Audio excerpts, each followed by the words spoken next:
I'm very curious. You mentioned you married into the temple, so to say, kind of married into the family that was running the temple.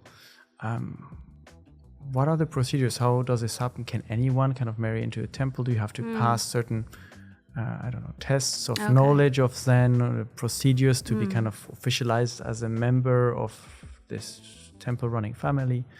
Yeah, there's no test or any qualification that you need. All of my Japanese friends who aren't, connected to a temple always tease me, say, we don't know anything about how to live at a temple. It's sort of this part of Japan that's very traditional, very conservative, that the average Japanese person doesn't know much about. And that always made me feel a little bit more relaxed. Like I don't know anything, but other people don't know anything. But anyone can marry into the temple.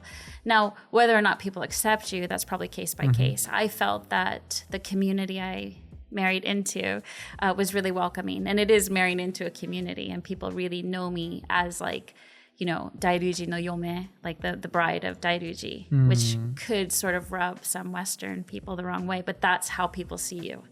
You're now part of Dairyuji, you're now the face of Dairyuji to a certain degree. But you don't need any certification.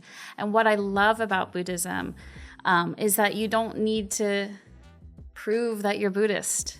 In fact, like my husband's parents, my in-laws and his extended family, nobody asked me, are you Buddhist? Do you believe in Buddhism?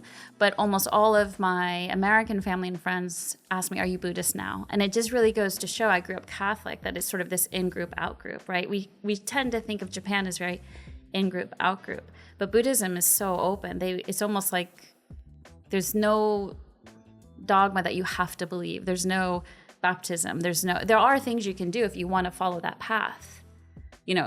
That's fine, but you don't have to prove that. And I love that openness about it. So I faced zero sort of prejudice or resistance from my in-laws or community of like, well, you're not Buddhist, or are you Buddhist? There was just almost no questioning.